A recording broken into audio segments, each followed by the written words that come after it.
రోజు పొద్దున్న నుంచి సాయంత్రం వరకు మనం ఆనందంగా పనులు చేస్తున్నామా, పనులు చేసేటప్పుడు శక్తి కోల్పోతుంటాం. నార్మల్గా ఏదో నెగిటివ్ ఆలోచన ఎందుకు చేస్తున్నామన్న ఫీలింగ్తో.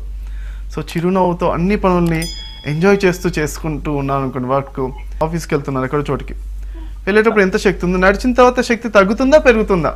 ఏ పని చేసినా శక్తి తగ్గుతుందా పెరుగుతుందా? సో మీరు పని చేసేటప్పుడు చిరునవ్వుతో ఆనందంతో ఆనంద కర్మలు చేస్తూనే ఉన్న నేర్చుకో, దానిపైన అవేర్నెస్తో ప్రాక్టీస్ చేయాలి. అది పగటిపూట చేసే పనుల లోపల ఆనందం రాత్రిపూట చేసే ధ్యానానికి శక్తినిస్తుంది. రాత్రిపూట చేసే ధ్యానం యొక్క శక్తి పగటిపూట పనుల లోపల కౌశలాన్ని పెంచుతుంది. యోగ కర్మషు కౌశలం. సో రెండు కూడా మ్యూచువల్ బ్యాలెన్స్ అవుతాయి. ఈ బ్యాలెన్స్ తోటి చక్కగా మీరు శక్తి బాగా పెరుగుతుంది. ఏ రోజైతే మీ శరీరంలో శక్తి 70%, రాత్రి ఈవినింగ్ ధ్యానం చేసేటప్పటికి 70% కన్నా శక్తి ఎక్కువ ఉందనుకోండి, అప్పుడు కంప్లీట్ అవేర్నెస్తో ధ్యానం చేస్తారు. అప్పటి వరకు ప్రాక్టీస్ చేయాలి.